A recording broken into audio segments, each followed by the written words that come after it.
Bebas umatnya, betapa hebat, betapa kuat, dahsyatnya Allah kita. Dia berjaya atas semua perbuatannya. Betapa hebat, betapa kuat, dahsyatnya Allah kita. Dia ternama, Yesus Raja segala raja. Betapa hebat, betapa kuat, dahsyatnya Allah kita. Dia berjaya atas semua perbuatannya. Betapa hebat, betapa kuat, dahsyatnya Allah kita. Dia ternama, Yesus Raja segala raja. Tuhan Allah kita.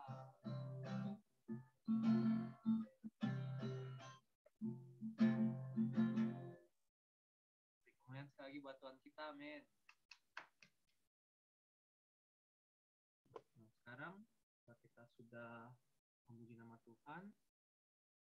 Mari sekarang kita siapkan hati kita untuk mendengarkan firman Tuhan yang hari ini akan dibawakan oleh Ko Felix.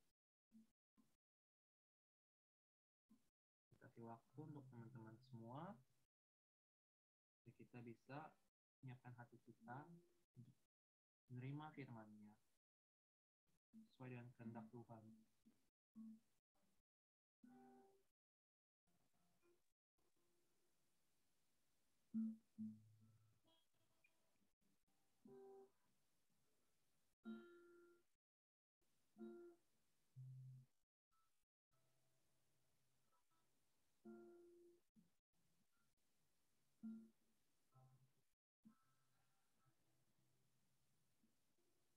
Jika teman-teman sudah siap, aku ingin mengajak kita untuk menyatakan pujian kita pada malam hari ini yang terakhir. Biar pujian ini mengingatkan kita semua lagi bahwa kita semua milik Tuhan. Bahwa hidup kita ini adalah untuk Tuhan saja.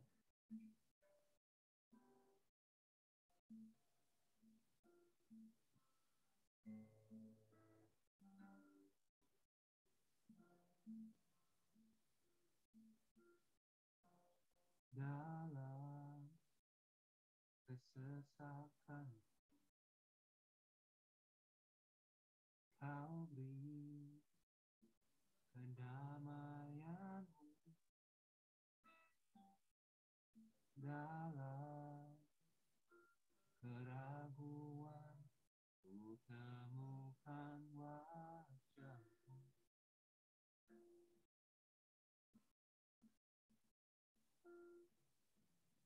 Karena pengorbanan Kau jadikanku baru. Sungguh ku terkagum amatku di dalam Yesus. Kau membuatku sesuai rencana-Mu. Kau memegang setiap musim hidupku. Ku serahkan semua kekhawatiranku. Ku milik-Mu.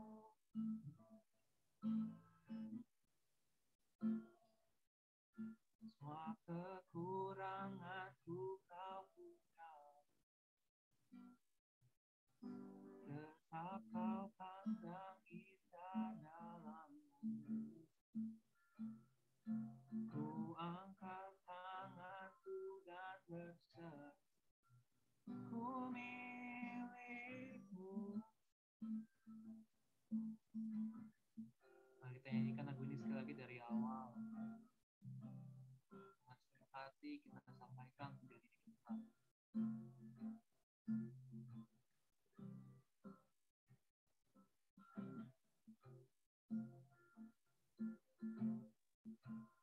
Dalam kesesakan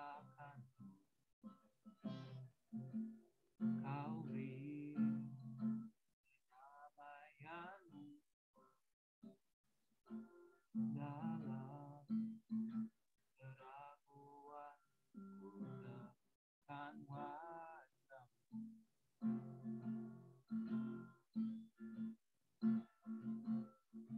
Karena pengorbanan kau jadikanku baru. Sungguh terkagum amanku di dalammu, Yesus. Kau membuatku sesuai rencana. Kau memegang setiap musim hidupku. Ku serahkan semua kekhawatiran. Ku milikmu.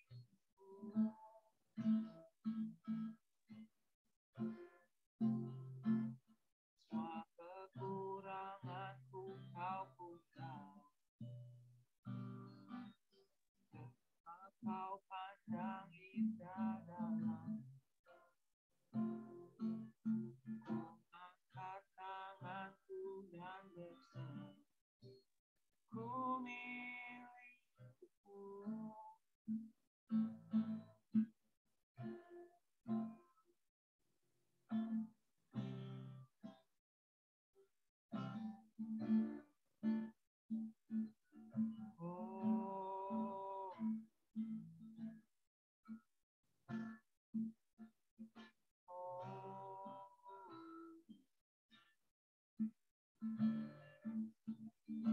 Oh,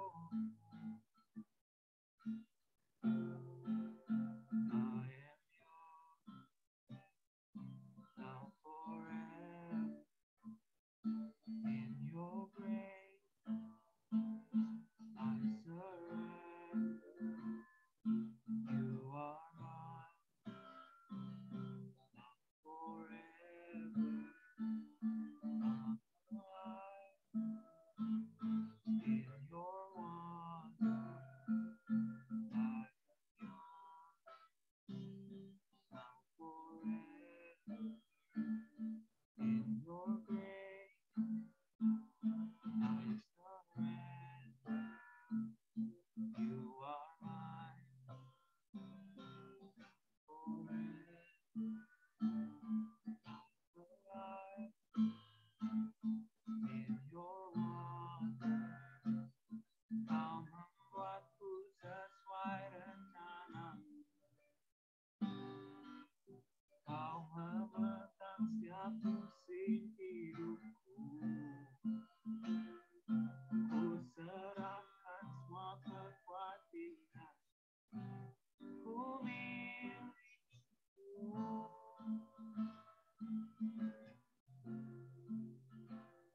Semua kekuranganku kau pun tahu. Tetap kau pandang indah dalam.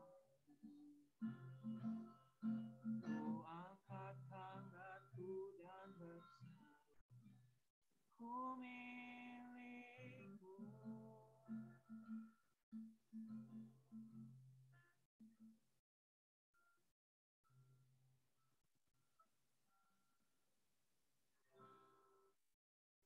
Mari kita bersatu dalam doa. Tuhan Yesus, sekali lagi kami sungguh mengucap syukur ya Bapa. Kami mengucap syukur sekali lagi atas kesempatan pada malam hari ini untuk memuji dan menyembah Engkau. Dan juga kami ingin berterima kasih ya Tuhan, bahwa Engkau telah menyatakan kami Bapa, bahwa kami adalah anak-anak-Mu, kami milik-Mu ya Tuhan. Engkau akan selalu menyertai kami dimanapun kami berada ya Bapa. Juga ya Tuhan, hendaki Tuhan kami ingin mendengarkan firman Kau yang akan dibawakan oleh Pak Felix. Tolong ya Bapa, Kau pimpin setiap hati kami ya Tuhan, Kau pimpin setiap anak-anak-Mu ya Bapa, supaya bisa mendengarkan firman Kau dengan baik. Juga ya Tuhan, Kau tolong berkati hamba-Mu ya Tuhan yang akan membawa firman-Mu. Biarkan hanya suara hati Engkau saja Bapa yang bisa keluar dari mulut Pak Felix ya Tuhan. Lagi Bapa, terima kasih atas kebaikan Engkau. Di dalam nama Yesus kami berdoa dan berdoa. Amin. Pada hambanya dipersilakan. Amin. Thank you, JJ, atas pelayanannya. Shalom semua. Shalom. Shalom. Shalom. Shalom. Puji Tuhan, kita bisa berjumpa lagi di ibadah YT via Zoom ya. Tapi nggak lama lagi kita balik onsite ya, teman-teman ya.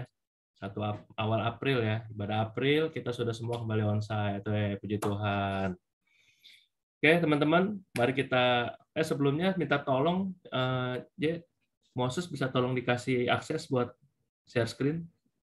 Oke, Moses sudah bisa ya. Thank you. Dari halaman awal, Moses tolong. Oke, khotbah saya hari ini berjudul Remaja yang Melakukan Misi Allah dalam Kehidupannya. Kita sebelumnya saya mau tanya dulu nih, ada yang tahu nggak nih foto yang di depan ini halaman foto siapa? Jangan lihat ayatnya dulu nih, kalau lihat ayatnya dulu langsung tahu. Foto Kadama ya? Mirip. Yusuf kok. Siapa Kadama? Foto Yusuf, kalau nggak salah ya. Tepat 100%. Jawabannya Yusuf. Ya, kita buka Kejadian 37 ayat 1 sampai 11. Pertanyaannya, ada apakah dengan Yusuf? Kejadian 37 ayat 1 sampai 11. Nanti saya boleh minta tolong bergantian membacakannya. Ayat 1-nya minta tolong JJ. Ayat 2-nya minta tolong Andreas. Ayat 3-nya Valerie, 4-nya Amel, 5-nya Arvin, 6-nya Kadama, 7-nya Darlene, 8-nya Darren, 9-nya Michelle, 10-nya Koremon, dan 11-nya Nicholas. Oke, 1-nya udah tahu tadi ya, udah hafal semua ya. 1-nya minta tolong JJ, 2-nya dapat dengan cinta. 2-nya Andreas, 3-nya Valerie, 4-nya Amel, 5-nya Arvin, 6-nya Kadama, 7-nya Darlene, 8-nya Darren, 9-nya Michelle, 10-nya Koremon, 11-nya Nicholas. Oke, bisa dimulai dari JJ, silakan. Kejadian 37 ayat 1. Yusuf dan saudara-saudaranya. Demikian firman Tuhan, ayat yang pertama. Adapun Yakub, ia diam di negeri penumpangan ayahnya, yakni di tanah Kanaan. Inilah riwayat keturunan Yakub. Yusuf tatkala berumur 17 tahun, jadi masih muda, biasa mengembalakan kambing domba bersama-sama dengan saudara-saudaranya, anak-anak Bilha dan Zilpa, kedua istri ayahnya. Dan Yusuf menyampaikan kepada ayahnya kabar tentang kejahatan saudara-saudaranya. Israel lebih mengasihi Yusuf dari semua anaknya yang lain, sebab Yusuf itulah anaknya yang lahir pada masa tuanya. Dan ia menyuruh membuat jubah yang maha indah baginya. Ayat 4, setelah dilihat oleh saudara-saudaranya bahwa ayahnya lebih mengasihi Yusuf dari semua saudaranya, maka bencilah mereka itu kepadanya dan tidak mau menyapanya dengan ramah. Arvin ayat 5 ya, selanjutnya ya. Tolong. Ayat 5 yang mana ya? Tadi karena saya tadi suaranya kecil banget, makanya saya tadi nggak dengar banget yang full. Iya, Kejadian 37. Kejadian pasal 37 ayat 5.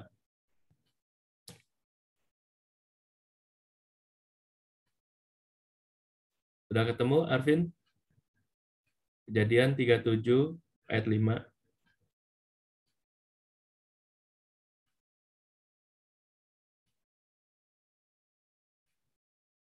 Sudah, bentar saya baca. Pada suatu kali berpimpinlah Yusuf, lalu mimpinya itu diceritakan kepada saudara-saudaranya. Sebab itulah mereka lebih benci kepadanya. Ya. Ayat 6, karena katanya kepada mereka, coba dengarkan mimpi yang kumimpikan ini. Ayat 7. Tampak kita sedang di ladang mengikat berkas-berkas gandum. Lalu bangkitlah berkasku dan tegak berdiri. Kemudian datanglah berkas-berkas kamu sekalian mengelilingi dan sujud menyembah kepada berkasku itu. 8. Lalu saudara-saudaranya berkata kepadanya, apakah engkau ingin menjadi raja atas kami? Apakah engkau ingin berkuasa atas kami? Jadi makin bencilah mereka kepadanya, karena mimpinya dan karena perkataannya itu. Ayat yang ke-9, lalu ia memimpikan pula mimpi yang lain, yang diceritakannya kepada saudara-saudaranya.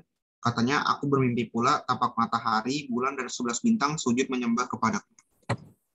Ayat 10, setelah hal ini diceritakannya kepada ayah dan saudara-saudaranya, maka ia ditegur oleh ayahnya. Mimpi apa mimpimu itu? Masakan aku dan ibumu serta saudara-saudaramu sujud menyembah kepadamu sampai ke tanah? Ayat 11, maka iri hatilah saudara-saudaranya kepadanya. Tetapi ayahnya menyimpan hal itu dalam hatinya. Ya, terima kasih semua untuk pembacaan Alkitab kita pada sore hari ini. Muda foya-foya, tua kaya raya, mati masuk surga.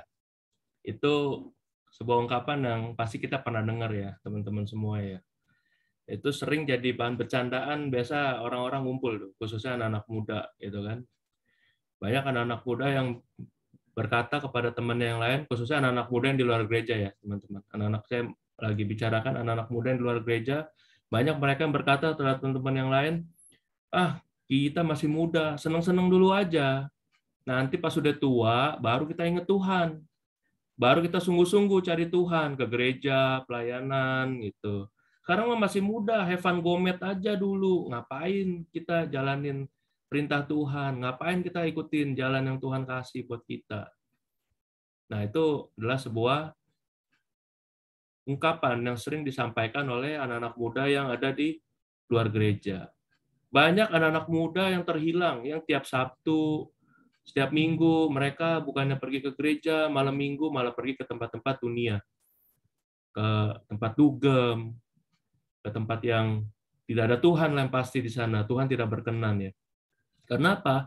Karena mereka berpikir mereka masih muda, khususnya mungkin mereka masih remaja. Mereka berpikir buat apa? Umurku masih panjang. Gue ngapain? Cari Tuhan dulu. Tetapi teman-teman, Alkitab mencatat di dalam Alkitab ada satu anak muda yang sejak kecil, walaupun dia hidupnya itu selalu menemui kesulitan, selalu menemui masalah, tapi itu tidak jadikan alasan buat dia teman-teman buat mencari Tuhan, buat hidup benar di hadapan Tuhan, buat sungguh-sungguh mencari apa sih misi Allah, visi Allah di dalam kehidupannya. Ada yang tahu siapa anak mudanya, teman-teman?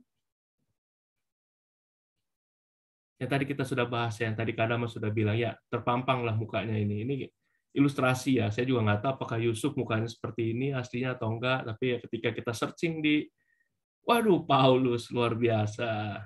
Thank you, Santa Claus. Jadi jawabannya adalah Yusuf, teman-teman.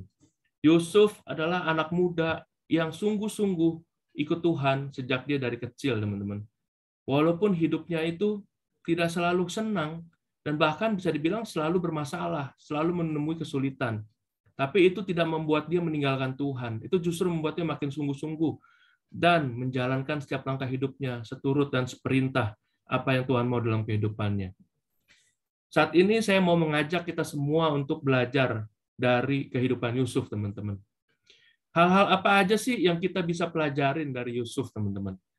Mengapa sih Tuhan begitu berkenan terhadap Yusuf sampai dia diangkat menjadi raja muda di Mesir? Bayangin dia bukan orang Mesir, teman-teman. Dia orang Israel. Tetapi dia bisa menjadi raja atas bangsa yang menjajah bangsa dia sendiri gitu loh. Mesir kan waktu itu bangsa yang menjajah Israel, teman-teman. Tapi dia bisa menjadi raja muda di Mesir, teman-teman. Kita akan lihat. Hari ini saya akan coba bagikan ada 4 poin, teman-teman. Kenapa kita harus belajar dari Yusuf dan hal-hal apa aja yang harus kita pelajari dari Yusuf. Yang pertama, Yusuf adalah seorang yang rajin, teman-teman. Yusuf adalah seorang yang rajin. Kita bisa lihat di ayat yang kedua. Ayat yang kedua berkata bahwa, tadi kita baca di pasal 37 ayat kedua, di bagian B. Saya baca dari awal ya. Inilah riwayat keturunan Yakub. Yusuf tatkala berumur 17 tahun, jadi masih muda, biasa menggembalakan kambing domba. Saya garis bawahi, biasa menggembalakan kambing domba. Alkitab mencatat pertama kali hal yang terkesan dari seorang Yusuf adalah dia adalah anak yang rajin. Kita lihat bisa di ayat kedua bisa langsung dikatakan bahwa dia biasa menggembalakan kambing domba. Kemudian kita lihat lagi di pasal 39 ayat ketiga. Kita loncat ke pasal 39 ayat ketiga, saya akan bacakan. Setelah dilihat oleh tuannya bahwa Yusuf disertai Tuhan dan bahwa Tuhan membuat berhasil segala sesuatu yang dikerjakannya. Sini ditekankan lagi bahwa Yusuf disertai Tuhan dan Tuhan membuat berhasil segala sesuatu yang dikerjakannya, teman-teman. Kemudian kita lihat lagi selanjutnya di dalam Kejadian 40 ayat keempat. Ya. Oke, Koko, next lagi. Ya, betul. Kita lihat lagi kerajinannya ditandai waktu dalam penjara, teman-teman. Kejadian 40 ayat keempat. Kejadian 40 ayat keempat, saya akan bacakan. Kepala pengawal raja menempatkan Yusuf bersama-sama dengan mereka untuk melayani mereka. Demikianlah mereka ditahan beberapa waktu lamanya. Jadi Yusuf, rajinnya itu bukan hanya ketika dia berada di rumah dia saja, teman-teman. Tapi dia terus menunjukkan kerajinan bahkan ketika dia di rumah Potifar, dan bahkan dia masuk penjara, dia pun terus menunjukkan bahwa dia adalah seorang yang rajin. Kenapa sih dikatakan bahwa dia harus menjadi orang yang rajin? Kenapa sih kita harus menjadi orang yang rajin? Next, Moses. Karena kemalasan itu membawa malapetaka, teman-teman. Yuk kita baca di Amsal, saya akan bacakan.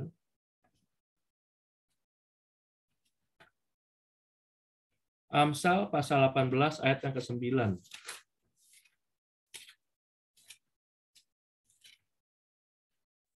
Orang yang bermalas-malas dalam pekerjaannya sudah menjadi saudara dari si perusak. Dan lanjut ke Pengkhotbah. Pengkhotbah 10 ayat ke-18.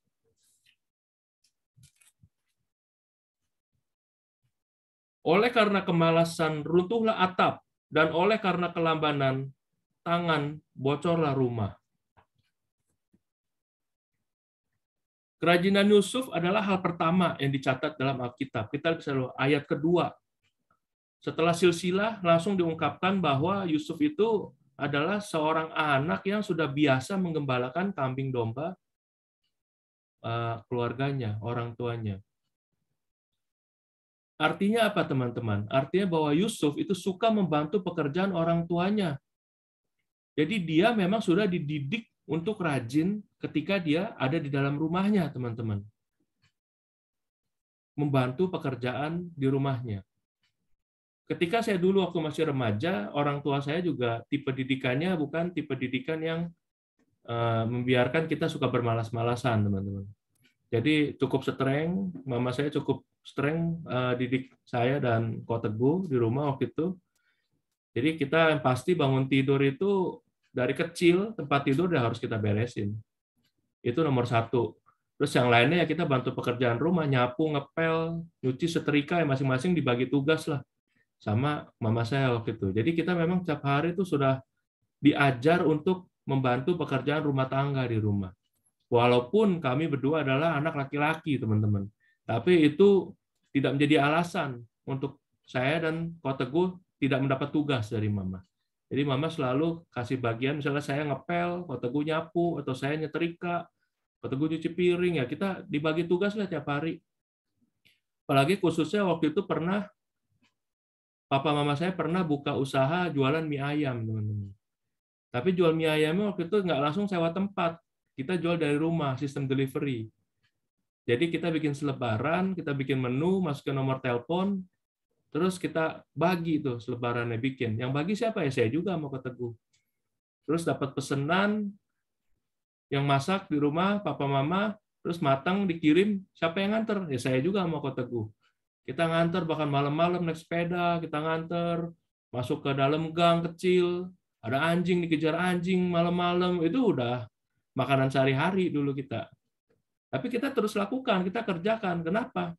Karena itu memang bagian dari tugas seorang anak, membantu pekerjaan atau meringankan beban kedua orang tua. Yang selagi kita bisa kerjakan, kita kerjakan, teman-teman. Rumah adalah tempat pertama kita untuk mengenal dan belajar tentang kehidupan, teman-teman. Termasuk tempat pertama kita untuk belajar bekerja. Belajar disuruh-suruh, belajar diomelin, dan belajar dihukum oleh kedua orang tua kita. Jadi teman-teman, kalau kita semua di rumah ini nggak pernah disuruh kerja, nggak pernah diomelin, nggak pernah dihukum karena kita nggak bantu orang tua kita, itu kita bagaimana bisa bekerja di luar, teman-teman. Jadi kalau kita tidak lulus magang, tanda kutip, tidak lulus magang di rumah, bagaimana kita bisa diterima, disuruh-suruh, diomelin, dan dihukum oleh kita punya atasan nanti di tempat kita kerja, di dunia kerja. Jadi selagi teman-teman masih ada keluarga, di rumah masih ada orang tua, ntar selesai YT ini boleh, belajarlah sama orang tua kita. Datang, Papa, Mama, kasih aku tugas dong di rumah, aku mau belajar. Supaya jangan sampai teman-teman nanti belajar bekerjanya itu baru ketika teman-teman udah terjun ke dunia masyarakat. Itu sudah, menurut saya sudah terlambat. Mental teman-teman pasti sudah memerlukan waktu buat diuji lagi. Belum tentu teman-teman terima diomelin nanti di luar. Kalau di rumah kalian nggak pernah diomelin sama orang tua, begitu di luar kerja diomelin sama atasan, udah pasti bisa nangis-nangis bombay itu. Dan parah-parahnya bisa berhenti kerja. Kenapa? Karena di rumah nggak dibiasain kerja. Jadi bersyukurlah teman-teman juga yang di rumah sering dikasih kerjaan sama orang tuanya. Jangan anggap kalian lagi dikerjain sama papa mama. Papa mama kalian justru lagi mendidik kalian untuk menjadi pribadi yang rajin. Pribadi yang terampil, teman-teman. Pribadi yang tangguh untuk bisa nanti ketika terjun ke dunia masyarakat, teman-teman bukan jadi pecundang, teman-teman punya mental yang kuat dan keterampilan yang lebih dari yang lain. Bukan cuma karena bekerja punya gelar S1, S2, S3 yang itu hanya on text by text, tapi kerja praktek di lapangannya teman-teman belum ada pengalaman. Jadi terus berusaha menjadi seorang remaja yang rajin, teman-teman. Disuruh nggak disuruh, buktikan bahwa teman-teman mampu menunjukkan bahwa teman-teman orang yang rajin. Itu justru akan membuat kedua orang tua kalian lebih salut lagi. Nggak usah disuruh cuci piring, punya inisiatif cuci piring. Nggak usah disuruh ngepel, nyapu, inisiatif kerjaan sendiri di rumah. Wah, itu adalah suatu hal yang istimewa yang pasti juga bukan cuma orang tua kalian yang senang, Tuhan juga pasti senang, teman-teman. Jadi poin pertama, camkan teman-teman bagaimana kita bisa melakukan misi Allah dalam hidupnya, dalam hidup kita khususnya. Kita belajar dari kejadian Yusuf adalah kita harus punya modal menjadi seorang remaja yang rajin, teman-teman. Sekarang poin yang kedua. Next, Moses.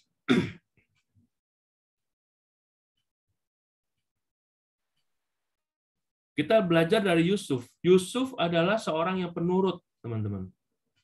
Kita lihat dalam Kejadian 37 ayat 13.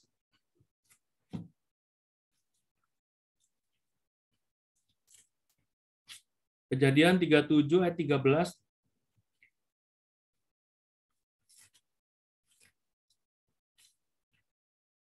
Berkata sebagai berikut. Saya akan bacakan. Lalu Israel berkata kepada Yusuf, "Bukankah saudara-saudaramu menggembalakan kambing domba dekat Sikem? Marilah engkau kusuruh kepada mereka." Saud Yusuf, "Ya, Bapak." Kemudian kita lihat lagi bukti bahwa Yusuf adalah seorang yang penurut. Kita lihat di dalam Kejadian 37 ayat 24. Kejadian 37 ayat 24. Dan mereka membawa dia dan melemparkan dia ke dalam sumur. Sumur itu kosong, tidak berair. Lalu kita lihat di ayat ke-28. Ketika ada saudagar Midian lewat, Yusuf diangkat ke atas dari dalam sumur itu, kemudian dijual kepada orang Ismail itu dengan harga 20 sikal perak. Lalu Yusuf dibawa mereka ke Mesir. Jadi teman-teman, Alkitab mencatat bahwa Yusuf adalah pribadi yang penurut, teman-teman. bukan cuma penurut dalam kondisi yang biasa-biasa saja atau kondisi yang normal. Contoh ketika dalam Kejadian 37:13, bapaknya menyuruh dia untuk pergi menggembalakan kambing dombanya bersama saudara-saudaranya. Dia nurut. Oke, itu nurut yang menurut saya masih lumrah. Tetapi Yusuf itu bahkan nurut ketika menemui perkara yang tidak menyenangkan buat dia atau perkara yang menganiaya dia. Ketika kita tahu kisah Yusuf, teman-teman semua saya yakin juga sekolah minggu pernah diceritakan oleh guru sekolah minggu masing-masing, bagaimana Yusuf itu dibuang oleh kakak-kakaknya, tadinya mau dibunuh, akhirnya nggak jadi, terus dibuang ke dalam sumur, terus nggak jadi lagi, terus diangkat lagi, dan akhirnya dijual kepada saudagar-saudagar dari kaum Ismail. Bahkan melalui kejadian yang tidak menyenangkan, Yusuf pun tetap menurut, teman-teman. Jadi pribadi yang bisa menonjol dari Yusuf sendiri adalah dia adalah seorang penurut. Menurut adalah bentuk perbuatan dari kerendahan hati, teman-teman. Walaupun Yusuf adalah anak yang paling disayang dari seluruh anak yang lain oleh ayahnya. Kita mencatat bahwa bagaimana Yakub itu atau yang disebut Israel menyayangi Yusuf hingga dia dibuatkan jubah yang maha indah. Tetapi dengan kondisi itu tidak membuat Yusuf menjadi sombong, teman-teman.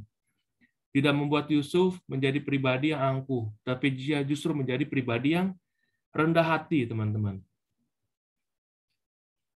Kesombongan adalah sebuah hal atau sikap atau perbuatan yang sangat dibenci oleh Allah. Kenapa begitu, teman-teman? Karena kesombongan adalah cikal bakal dari banyak dosa, teman-teman. Berbagai macam dosa itu diawali dengan awalnya ada dosa kesombongan, teman-teman. Ketika seorang mulai sombong, dia cenderung untuk menganggap orang lain itu lebih rendah dari diri dia sendiri. Dia secara nggak langsung atau langsung dia akan menunjukkan bahwa orang lain itu lebih tidak mampu. Mungkin dia akan meremehkan orang lain. Dia menghina orang lain. Dia menindas orang lain. Semua itu berawal dari sikap kesombongan, teman-teman.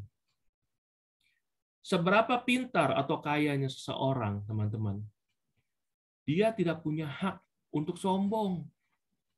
Kenapa? Karena segala sesuatu kepintarannya, kekayaannya, itu semua berasal dari Tuhan, teman-teman. Saya bersyukur, puji Tuhan, di EYT ini banyak teman-teman kita yang berprestasi di sekolahnya. Saya nggak perlu sebutkan satu-satu namanya di sini, tapi saya tahu banget lah siapa yang di sini ranking 1, siapa yang di sini kemarin kuliahnya dapat beasiswa, siapa di sini yang masuk universitas unggulan di Indonesia dengan nilai baik dan lulus dengan nilai baik. Puji Tuhan, EYT banyak anak-anak remaja yang Tuhan anugerahkan dengan kecerdasan yang tinggi, teman-teman. Tapi balik lagi, kita semua harus sadar, itu semua bukan karena kita belajar sampai subuh, bukan karena turunan bapak emak gua memang pinter-pinter, turunan bapak emak gua memang encer-encer otaknya. Bukan, teman-teman. Itu semua karena anugerah Tuhan. Itu semua karena pemberian yang Tuhan kasih buat kita semua, supaya kita apa, teman-teman? Bisa jadi berkat, bisa menjadi terang bagi orang-orang sekeliling kita bahwa kita anak Tuhan yang aktif melayani, kita yang sungguh-sungguh tiap Sabtu datang ke gereja, kita nggak jalan-jalan ke mall, kita nggak nongkrong di kafe, kita nggak hal-hal yang nggak benar. Itu Tuhan pasti kasih sesuatu yang lebih. Terbukti, puji Tuhan, anak-anak EYT banyak yang berprestasi di sekolahnya ataupun di kampusnya, teman-teman. Demikian juga nanti ketika teman-teman Tuhan kasih kesempatan untuk menerima berkat yang lebih besar, teman-teman. Segala sesuatu yang Tuhan kasih, kekayaan, kemakmuran, jabatan, itu semua karena kebaikan Tuhan, teman-teman. Bukan karena kekuatan kita sendiri. Saya teringat dengan kasus yang sekarang ini masih cukup hangat ya. Mungkin teman-teman mengikuti di berita atau mengikuti di Instagram. Kita tahu nama Indra Kents. Tahu ya semua teman-teman ya, Indra Kents ya. YouTuber, istilahnya influencer lah bahasa kerennya. Dia punya Instagram, followernya banyak, YouTuber juga YouTube juga subscribernya banyak. Tapi kita lihat bahwa bagaimana sekarang nasibnya sekarang itu. Saya sempat baca tentang perjalanan dia sampai dia di penjara ya saat ini karena kasus binomo. Karena ternyata dia kaya dengan cara yang nipu. Ternyata dia itu di-endorse oleh aplikasi binomo. Saya juga nggak ngerti gimana ceritanya. Ternyata aplikasi binomo juga nipu kan, nipu sampai triliunan dan dia dapat bayaran cukup besar. Uangnya pun ternyata disita ada 56 miliar asetnya kalau saya nggak salah baca ya. Tapi yang menarik adalah Indra Kents ini sempat mempertontonkan kesombongannya di media sosial, teman-teman. Dia sempat berkata begini, wah, Tuhan aja bingung nih kenapa saya kaya nih. Tuhan aja bingung kenapa gua kaya. Habis gimana ya kata dia. Gua setiap susah dikit, gua buat amal kok. Terus gua tambah kaya lagi. Nah, itu menurut saya adalah sebuah tindakan kesombongan yang sudah keterlaluan ya. Karena dia sombong membawa Tuhan gitu loh. Dia sombong di hadapan Tuhan. Itu kan sebuah kejadian yang menurut saya ya udah ini orang udah benar-benar udah dibutakan sama harta dunia lah. Tapi kenyataannya gimana sekarang ya? Kenyataannya ya duit dia duit nggak halal semua, duit haram semua, duit hasil nipu orang. Dan sekarang dia lagi diproses, mau masuk penjara, lagi disidang. Kita tahu bagaimana uang itu datangnya dari mana. Dan juga ada YouTuber-YouTuber atau influencer yang lain juga yang terseret kasusnya kan, sama-sama terlibat dalam aplikasi binomo ini. Jadi teman-teman, saya mengingatkan teman-teman semua, bagi kita semua, kita harus menjadi pribadi yang penurut, teman-teman. Jauhkan ego kita. Teman-teman sepintar apa di sekolah, atau nanti teman-teman masuk kerja dengan hasil tes yang tinggi, nilai yang tinggi, teman-teman lulus kuliah dengan summa cum laude, masuk kantor, teman-teman dengan status summa cum laude, itu tidak menjadikan teman-teman jadi orang yang lebih pintar dari orang lain. Jadi nggak ada dasar buat kita untuk menjadi sombong, teman-teman. Tetapi sebaliknya, kita harus jadi pribadi yang rendah hati, teman-teman. Kita harus menjadi pribadi yang mau untuk tunduk khususnya kepada otoritas yang ada di atas kita. Orang tua kita kah, atasan kita kah, atau pemimpin-pemimpin kita di gereja. Kita harus jadi pribadi yang taat terhadap otoritas yang Tuhan sudah delegasikan buat kita dalam kehidupan kita, teman-teman. Jadi itu poin nomor 2, kita harus jadi pribadi yang penurut, teman-teman. Kita lanjut ke poin yang ketiga. Poin ketiga adalah Yusuf adalah seorang yang mempunyai visi, teman-teman. Visinya ditandai dengan mimpi. Berapa kali dia diberikan mimpi oleh Tuhan mengenai Tuhan punya rencana dalam kehidupan dia bahwa dia suatu saat nanti akan menjadi seorang pemimpin yang besar, teman-teman. Dia akan menjadi seorang raja. Dan terbukti dia menjadi raja muda di Mesir. Kejadian 37 ayat 5 dan 9 mencatat hal itu, teman-teman. Saya tidak akan bacakan lagi karena saya yakin kita semua sudah membacanya tadi. Visi adalah pandangan ke depan dalam hidup kita nanti, teman-teman. Next, Moses. Ada satu poin yang skip ya. Oke. Akan jadi apa kita nanti, itu tergantung dari visi dan mimpi kita, teman-teman. Bagi teman-teman yang masih bingung definisi dari visi, visi itu adalah pandangan ke depan dalam hidup kita nanti, teman-teman, mau menuju kemana. Atau bahasa simpelnya, visi itu adalah tujuan hidup kita. Visi itu berangkat dari kata bahasa Inggris itu vision. Vision, penglihatan ke depan, penglihatan jangka panjang, penglihatan jauh ke depan, pandangan jauh ke depan. Untuk kita melihat mau kemana sih ini hidup kita nanti di masa yang akan datang. Nah, misi itu adalah tugas-tugas atau apa aja yang harus kita lakukan untuk kita menyelesaikan dan mencapai visi tersebut, teman-teman. Misi itu berangkat dari bahasa mission, bahasa Inggris. Mission, misi, tugas. Seperti kita suka nonton Mission Impossible gitu kan. Tugas itu artinya ya tugas, task, kalau bahasa Inggrisnya ya. Mission, misi. Tugas-tugas yang harus kita kerjakan untuk mencapai visi itu. Mission 1 kalau kita main game, Mission 2. Nah, itu visi itu akan tercapai oleh banyak misi yang harus kita penuhi, teman-teman. No vision sama dengan no mission, teman-teman.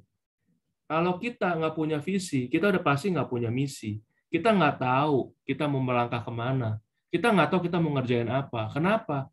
Karena kita nggak punya visi. Itu sebabnya nggak heran ada orang yang berkata, aduh hidup gua kok biasa banget ya, tiap hari begini-gini banget. Cuman bangun tidur, makan, tidur lagi, bangun tidur, makan, tidur lagi, begitu aja tiap hari. Bingung mau ngapain juga, mau ngerjain apa juga nggak tahu. Kenapa? Karena orang itu sudah tidak punya visi, teman-teman. Nah, bagaimana dengan kita? Akan lebih berbahaya lagi bagi kita, anak-anak remaja yang usianya masih sangat produktif, sudah berpikir bahwa kita tidak tahu tiap hari mau ngapain aja nih. Itu artinya teman-teman sekolah itu karena terpaksa. Sekolah itu karena kewajiban. Sekolah itu bukan bagian dari misi teman-teman untuk mengejar visi atau cita-cita teman-teman di masa yang akan datang. Miliki dulu tujuan hidup Anda. Buatlah visi jangka panjang, buatlah visi jangka menengah, buatlah visi jangka pendek. Baru setelah itu kita tahu nih kita mau ngapain aja nih. Contoh, saya bikin sebuah ilustrasi singkat lah ya. Kita berpikir bahwa semua orang pasti akan masuk ke usia pensiun ya, teman-teman ya. Dan saya yakin nggak ada dari kita semua mau terus kerja sampai sampai umur 80 tahun. Pasti. Kalau di Indonesia sendiri usia pensiun adalah usia 56 tahun. Jadi menurut Perundang-undangan Ketenagakerjaan, setiap orang yang berusia 56 tahun itu sudah bisa mengambil pensiun. Jadi dia tidak diwajibkan lagi untuk bekerja dan perusahaan yang menyediakan jaminan pensiun itu diharuskan memberikan hak kepada karyawannya yang pensiun berupa dana pensiun. Perhitungannya berbeda-beda masing-masing perusahaan. Tapi di Indonesia usia 56 tahun itu adalah usia pensiun, teman-teman. Di Jepang beda lagi. Di Jepang usia pensiun itu usia 65 tahun, teman-teman. Kenapa berbeda? Karena usia hidup setiap orang di negara itu berbeda-beda, teman-teman. Untuk warga di Indonesia, usia bertahan hidupnya itu jauh lebih pendek daripada orang Jepang. Itu sebabnya ketemu orang Jepang berumur 100 tahun ke atas itu udah nggak heran, teman-teman. Bahkan ada 120 tahun masih hidup di Jepang dan masih sehat, masih bisa kuat jalan. Tapi di Indonesia ketemu orang umur 100 tahun masih sehat itu sudah langka, teman-teman. Ya itu bisa jadi karena banyak faktor ya. Faktor lingkungan hidup, mungkin Indonesia nggak sehat, polusi, terus pola makan, pola istirahat, berbeda dengan di Jepang. Mungkin di Jepang pola hidupnya jauh lebih berkualitas, udaranya lebih bersih, makanannya lebih sehat, lebih banyak makanan-makanan dari alam ketimbang makanan olahan dan berkolesterol gitu mungkin ya. Nah, jadi misalnya kita mau mencanangkan, wah saya nanti pokoknya 56 tahun saya udah harus pensiun aja, saya nggak mau kerja sampai tua. Misalnya, kenapa saya mau nikmatin hidup? Saya mau keliling dunia sama istri saya, sama anak cucu saya mau jalan-jalan, saya mau sehat, ya kan? 56 tahun. Artinya berapa puluh tahun lagi dari sekarang, teman-teman. Contoh kayak saya, untuk ke umur 56 tahun artinya masih ada waktu 19 tahun lagi. Kalau teman-teman mungkin ada yang 30 tahun lagi mungkin ya. Nah, 30 tahun itu adalah visi jangka panjang, teman-teman. Tapi untuk mencapai visi 30 tahun lagi itu teman-teman harus tahu dulu pertama nih. Teman-teman ketika pensiun nanti, teman-teman mau dikenal sebagai seseorang itu sebagai siapa, teman-teman? Atau sebagai orang yang berkeahlian di bidang apa, teman-teman? Apakah teman-teman usia 56 tahun ingin menjadi guru? Pokoknya nanti saya pensiun dikenal sebagai guru profesi saya. Atau saya 56 tahun, saya pensiun ingin sebagai dokter. Atau sebagai apa? Itu teman-teman harus tentuin dari sekarang, teman-teman. Jangan sampai 56 tahun ke depan, usia 56 tahun nanti, kita nggak tahu nih, kita akan menuju garis finish di dunia profesional itu, dunia kerja, gue akan jadi seperti apa gitu loh. Jadi teman-teman harus tentuin dulu keahlian apa yang teman-teman harus miliki untuk teman-teman dikenal ketika teman-teman pensiun nanti. Dari jangka panjang itu perkecil lagi dari visi jangka menengah, 15 tahun. Oh, 15 tahun lagi, gue pokoknya udah harus punya usaha. Usaha yang sudah settle, stabil, misalnya di bidang apa? Di bidang kuliner. Buka coffee shop, 15 tahun lagi gue udah harus punya coffee shop yang sudah running well, tinggal pikirin buka cabang atau ekspansi kemana-mana. Atau 15 tahun lagi, gue pokoknya harus jadi dokter spesialis bedah nomor 1 di Indonesia gitu. Teman-teman yang harus pikirkan dari sekarang, atau 35 tahun lagi gue harus jadi pengacara nomor 1 di Indonesia yang mampu mengalahkan Hotman Paris di pengadilan. Gitu. Nah itu kan suatu visi, itu contoh visi teman-teman. Tapi dari visi 15 tahun lagi tentukan juga visi jangka pendeknya. 5 tahun lagi mau kemana untuk mengejar impian kita jadi seorang pengacara kondang, misalnya contohnya di Indonesia. Artinya apa? Teman-teman harus tahu jangka pendeknya mau ngapain. Kalau udah tahu kita mau jadi pengacara, misalnya contoh ya teman-teman ya, mau jadi pengacara nanti. Sekarang teman-teman SMA, berarti 5 tahun lagi targetnya teman-teman harus lulus sekolah hukum. Atau teman-teman mau jadi dokter, berarti 5 tahun lagi teman-teman punya target lulus sekolah kedokteran. Jadi harus diputuskan dari sekarang, teman-teman. Jangan sampai terlambat, jangan sampai teman-teman lulus SMA, wah gue mau ambil kuliah apa ya? Akhirnya apa teman-teman? Ngikutin arus. Wah teman-teman gue pada kuliah sistem informatika, ikut ke sistem informatika. Wah teman-teman gue kuliah manajemen, ikutlah kuliah manajemen. Tapi kita nggak tahu nih, kita ngejalanin ini buat apa sih? Ini keinginan gue atau bukan sih? Kalau cuma ngejalanin sesuatu atas dasar ikut-ikut teman-teman itu sedang membuang-buang waktu. Alkitab mencatat bahwa Yusuf itu seseorang yang mempunyai visi. Dia tahu bahwa suatu saat nanti Tuhan akan mengangkat dia menjadi seorang pemimpin besar. Akan mengangkat dia menjadi seorang raja, teman-teman. Walaupun dia menemui banyak kesulitan, dia dibuang oleh saudara-saudaranya sendiri, dia dijual oleh saudara-saudaranya sendiri. Kemudian dia dipenjara atas sebuah fitnah kejam yang diberikan kepadanya oleh istrinya Potifar. Tetapi itu nggak membuat dia jadi desperate, nggak membuat dia jadi depresi, nggak membuat dia jadi meninggalkan Tuhan. Kenapa? Karena dia terus memegang visinya dari Tuhan bahwa dia akan diangkat menjadi seorang pemimpin besar oleh Tuhan. Tapi itu justru membuat dia semakin menunjukkan bahwa dia pribadi yang tangguh, yang nggak gampang dipatahkan oleh kondisi dan keadaan. Sekarang untuk kita sendiri, teman-teman yang sudah punya visi, bagaimana kan dengan perjalanan visi kita? Masihkah kita berpegang teguh sama visi kita ke depan itu? Atau sekarang sudah banyak ujian-ujian berat, atau ujian-ujian yang dianggap berat, sehingga membutuhkan healing buat teman-teman. Perlu waktu healing kah teman-teman di sini? Seperti yang lagi ngetren juga sekarang di medsos, istilah healing. Nah, buat teman-teman yang sekarang sedang menemui kesulitan, terus berpegang teguh sama visi teman-teman. Percaya bahwa Tuhan taruh visi itu dalam hidup teman-teman, bukan kebetulan. Tapi untuk sebuah karya, sebuah rencana yang indah Tuhan mau tunjukkan buat teman-teman semua. Buat teman-teman yang belum punya visi, berdoa sungguh-sungguh hari ini. Minta visi dari Tuhan. Kalau perlu kasih mimpi Tuhan, nuntut minta sama Tuhan kasih visi.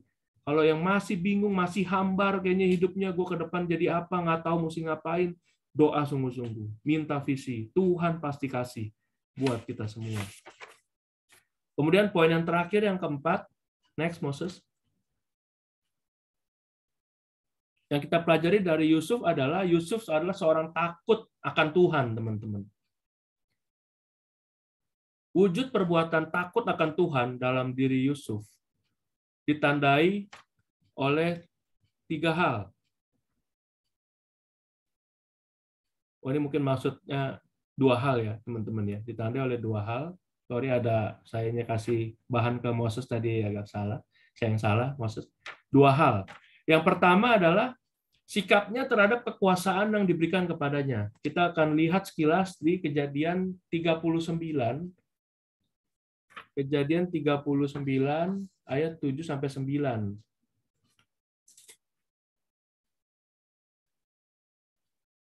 Ya, saya akan bacakan dari ayat 7-9-nya langsung ya. Selang beberapa waktu istri tuannya itu memandang Yusuf dengan birahi, lalu katanya, "Marilah tidur dengan aku." Tetapi Yusuf menolak dan berkata kepada istri tuannya itu, "Dengan bantuanku, tuanku itu tidak lagi mengatur apa yang ada di rumah ini, dan ia telah menyerahkan segala miliknya pada kekuasaanku." Nah, ini poin yang pertama, sikapnya terhadap kekuasaan yang diberikan kepadanya. Ayat 8 dikatakan bahwa tetapi Yusuf menolak dan berkata pada istri Tuhan itu, dengan bantuanku, tuanku tidak lagi mengatur apa yang ada di rumah ini, dan ia telah menyerahkan segala miliknya kepada kekuasaanku. Jadi bayangkan teman-teman, Potifar itu sudah memberikan kekuasaan absolut pada Yusuf untuk mengelola rumah tangganya Potifar. Tetapi Yusuf bisa menjaga hal itu dan dia tetap memegang teguh otoritas itu. Lalu ayat yang kedua kita lihat di dalam ayat 9b. Bagaimana Yusuf menunjukkan sikapnya takut akan Tuhan terlihat dari sikapnya terhadap sesuatu yang bukan miliknya. Saya bacakan ayat 9. Bahkan di rumah ini tidak lebih besar kuasanya daripadaku, dan tiada yang tidak diserahkannya kepadaku selain daripada engkau, sebab engkau istrinya. Bagaimanakah aku melakukan kejahatan yang besar ini dan berbuat dosa terhadap Allah? Jadi kita bisa lihat bahwa ketika di rumah Potifar, Yusuf itu pertama bahwa mendapat kekuasaan mutlak dari Potifar. Mendapatkan kekuasaan untuk mengelola rumahnya. Bahkan dikatakan kekuasaan Potifar tidak lebih besar dari kekuasaan Yusuf kalau ada di rumahnya Potifar. Artinya mereka sama-sama berkuasa. Sehingga Potifar itu hanya perlu memikirkan makan saja, dia mau makan apa gitu.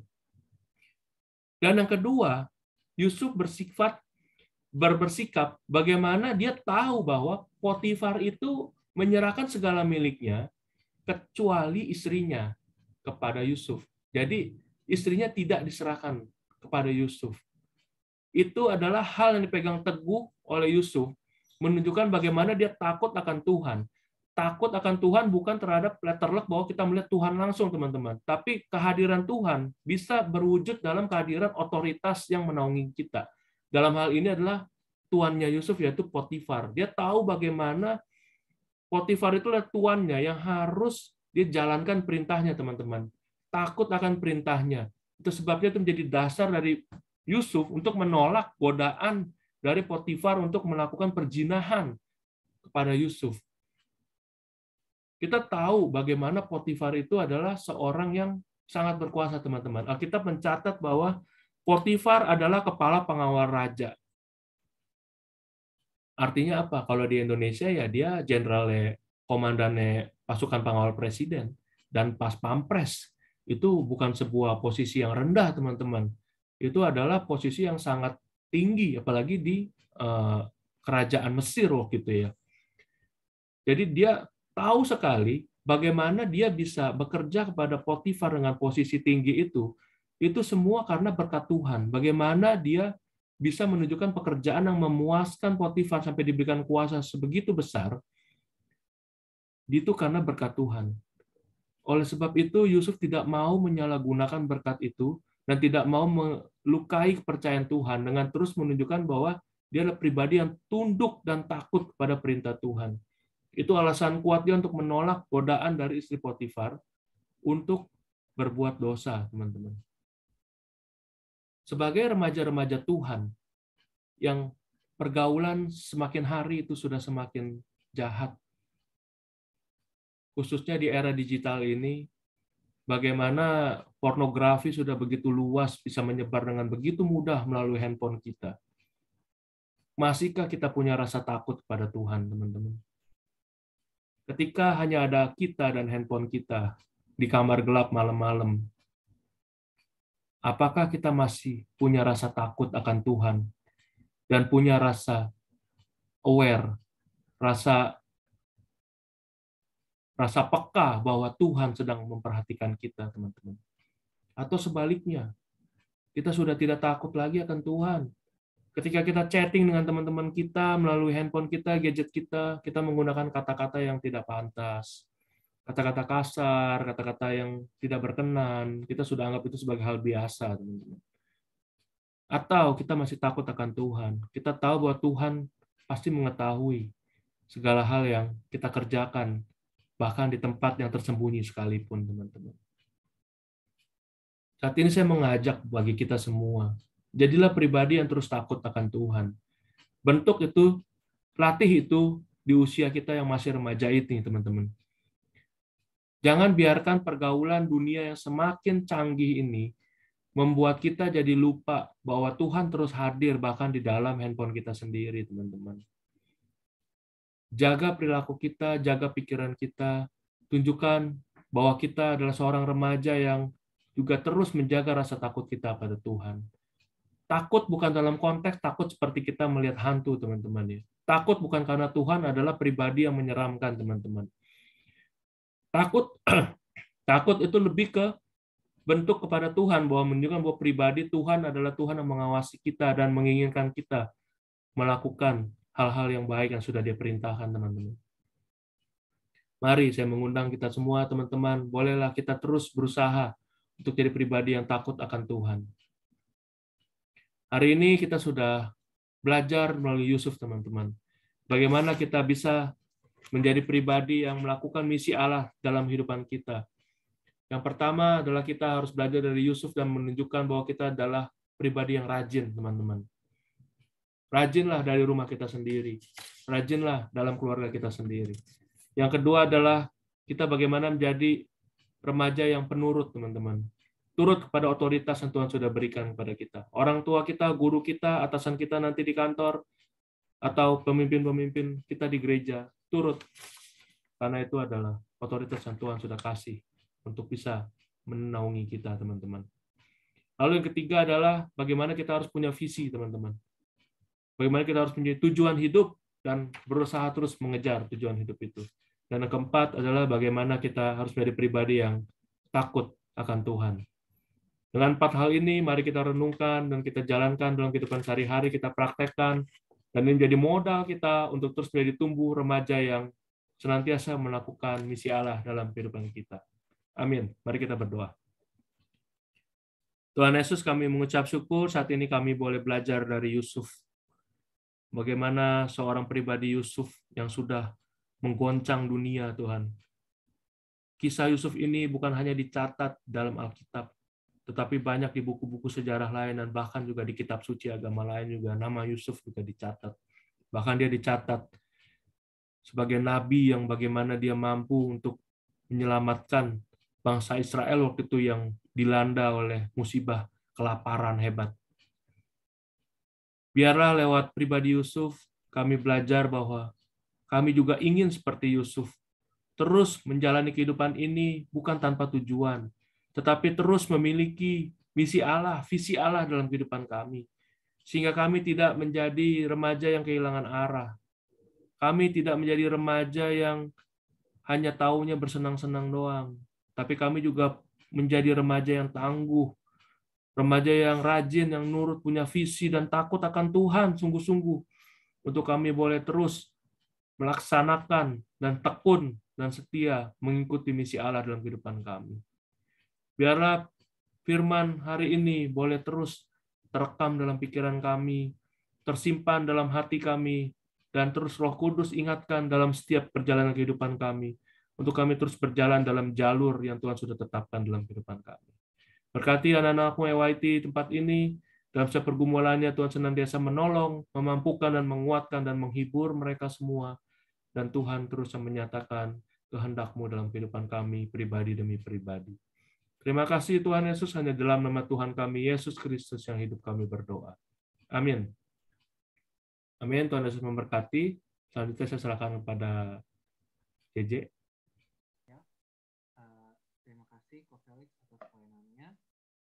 Atas nama staf dan seluruh jemaat EYT, kami mengucapkan terima kasih atas pelayanannya. Suaranya agak kecil, J. Halo. Bentar.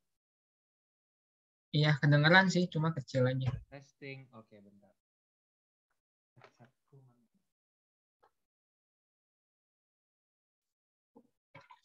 Thank you, Ko Felix, pelayanannya. Sama-sama.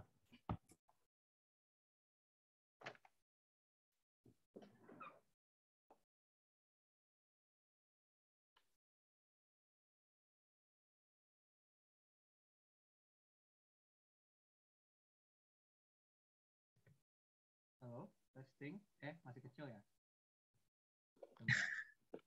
Ini, wah. Iya, better, J. Kalau sekarang gimana? Iya, better. Better. Kedengeran nggak? Kedengeran. Masih kecil.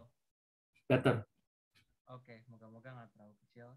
Aku akan berusaha bersuara makin keras lagi. Sekarang waktunya untuk kita memberikan persembahan kita. Nanti persembahannya akan via sharing QRIS bagi teman-teman yang bersedia. Ya, sebelum itu mari kita bersatu dalam doa. Boleh tolong Andres dipimpin kita dalam doa. Oke, mari kita sama-sama bersatu dalam doa. Bapak, kami bersyukur buat firman Tuhan telah kami dengar, kiranya kami boleh lakukan Tuhan dalam kehidupan kami sehari-hari. Ya Bapak, juga sebenarnya kami ingin memberikan persembahan dari apa yang kami punya, kami Tuhan kuduskan Tuhan setiap rupiah yang akan kami berikan, dan juga hati kami Tuhan dalam memberi supaya berkenan di hadapan-Mu. Terima kasih Tuhan, dalam nama Yesus kami berdoa, amin. Amin. Mari kita semua naikkan pujian, bercapa dan melihatlah.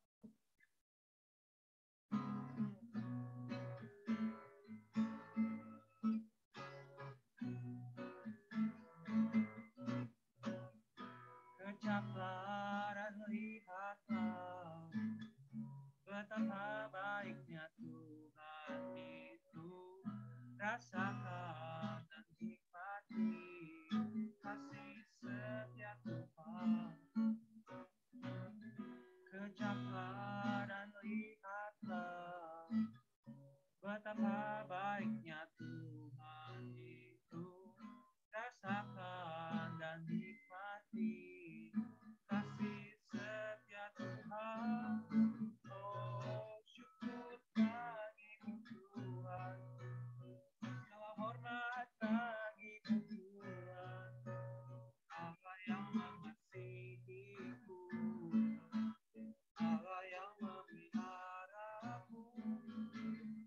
Oh, syukur bagimu Tuhan, segala hormat bagimu Tuhan, Allah yang mengasihiku,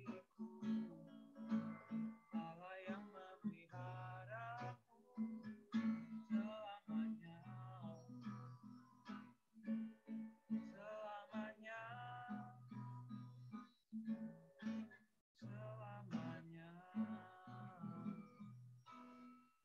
Terima kasih atas persembahannya teman-teman. Tuhan Yesus memberkati. Sekarang waktunya untuk kita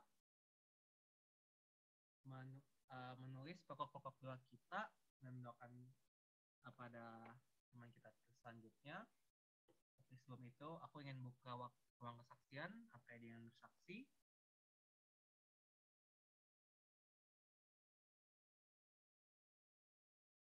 Kalau nggak ada, aku mau kesaksian teman-teman. Salam semua. Ya, moga-moga suaraku kedengeran. Kalau nggak, mohon maaf. Tapi aku sedang berusaha untuk bersuara lebih ngegas. Tapi nggak tahu, kayaknya nggak terlalu kedengeran ngegas.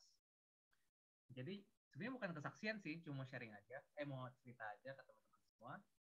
Ya, puji Tuhan, akhirnya aku dapat visa aku untuk pergi ke Jepang. Hore! Yang juga sedihnya. Jadi aku udah dikasih lampu hijau oleh, moga-moga Tuhan udah kasih lampu hijau ya. Ini kayaknya bukti Tuhan udah kasih lampu hijau sih, moga-moga ya teman-teman ya. Udah kasih aku lampu hijau untuk pergi ke Jepang, dan udah sepakat bareng angkatan aku juga dan angkatan sebelumnya untuk pergi tanggal 26 Maret. Ya, jadi semoga nanti tolong doakan juga teman-teman.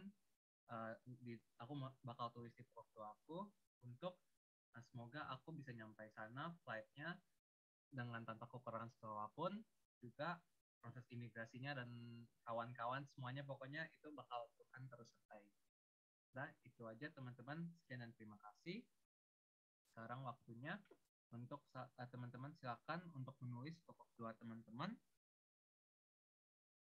di kolom chat. Setelah itu kita akan saling mendoakan. Dan nanti doa tutup akan dibawakan oleh aku, dan nanti doa berkat minta tolong kasih Ko Felix ya. Oke, silakan teman-teman ditulis pokok doanya.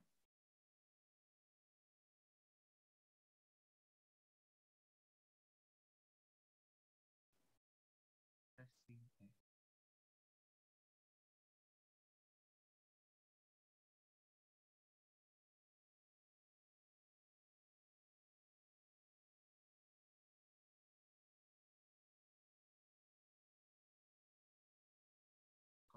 ini seharusnya mendingan sih. Kalau ini kayaknya sama aja. Sudah, aku pasrah, biarkan saja.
Tinggal Moses ya? Atau Moses sudah?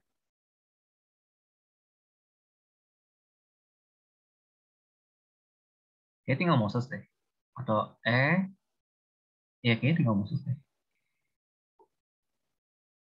Ya kan, Dres? Iya.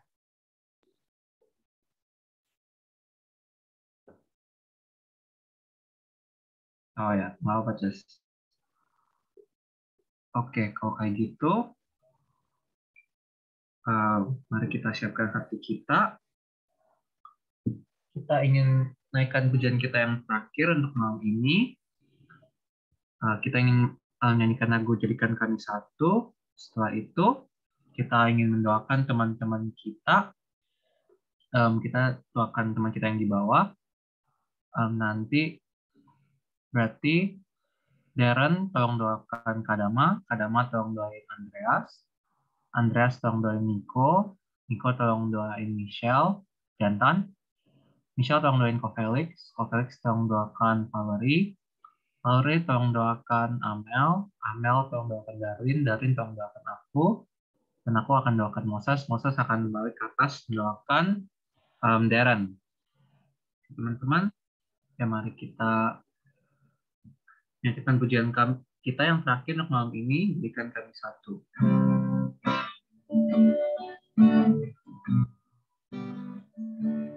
Jadikan kami satu seperti kerinduanmu, agar dunia tahu bukti nyata dari kasihmu.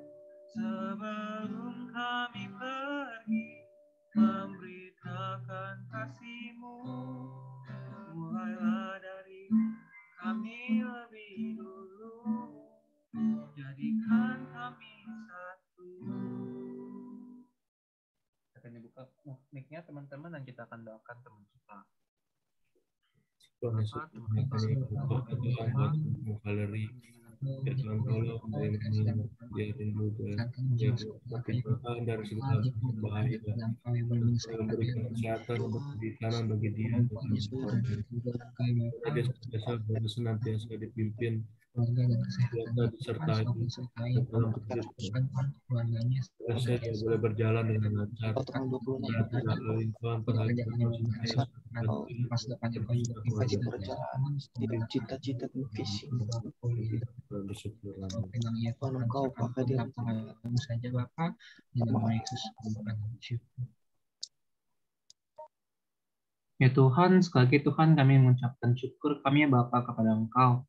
Kami ingin berterima kasih pada malam hari ini kami diberikan kesempatan ya Bapa untuk memuji dan memuliakan nama Engkau. Terima kasih juga ya Tuhan, kami bisa belajar malam ini mengenai Yusuf ya Bapa. Kami bisa belajar 4 hal dari Yusuf ya Tuhan. Tolong ya Tuhan, Kau bisa membuat kami supaya kita bisa rajin seperti Yusuf.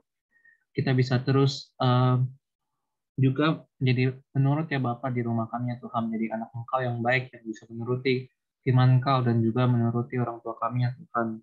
Juga ya Tuhan, Kau tolong berikan kepada kami semua ya Bapa visi ya Bapa. Visi-visi kami secara pribadi itu kami yakin dan percaya itu bisa berbeda ya Tuhan dengan satu sama lain. Tapi itu adalah hal yang spesial Bapa bagi kami semua ya Tuhan. Dan juga ya Bapa, kami juga belajar dari Yusuf malam ini untuk terus takut akan Engkau ya Tuhan. Tolong ya Bapa, Kau bisa selalu mengingatkan kami ya Bapa untuk selalu takut akan Engkau ya Tuhan. Supaya kami bisa terus menghormati Engkau, terus menjadi teladan Engkau dalam dunia ini ya Bapa. Lagi Bapa, terima kasih atas kebaikan Engkau ya Tuhan. Juga ya Tuhan, kami ingin doakan untuk Ko Felix ya Bapa. Terima kasih Bapa, Kau telah menggunakan dia menjadi hamba-Mu pada malam hari ya Tuhan. Kau berkati keluarga dia, Kau berkati pelayanan dia Tuhan, dan Kau juga berkati pekerjaan dia Bapa. Supaya apapun yang dilakukan hanya memuliakan nama Engkau saja. Sekali lagi Tuhan, terima kasih atas kebaikan Engkau. Di dalam nama Tuhan Yesus kami berdoa dan mengucap syukur. Amin. Tuhan Yesus, saat ini kami berdoa buat anak-Mu Tuhan, Hizkia Jason Kurniawan. Biarlah Tuhan yang melihat bagaimana saat ini dia sedang berjuang untuk mengejar mimpinya Tuhan. Mengejar cita-citanya untuk bisa dia belajar di luar negeri. Kami bersyukur bagaimana Tuhan telah memimpin perjalanan hidup dia saat ini. Bagaimana Tuhan telah memimpin sehingga dia boleh Tuhan bisa mendapat kesempatan belajar di Jepang. Dan kalau sekarang sudah tiba waktunya minggu depan tanggal 26 Tuhan, dia akan berangkat ke Jepang. Kami saat ini menyatukan segala doa kami, segala kasih kami, segala harapan kami. Biarlah Tuhan senantiasa boleh memberkati Jason Tuhan. Tuhan senantiasa melindungi dia dimanapun dia berada Tuhan.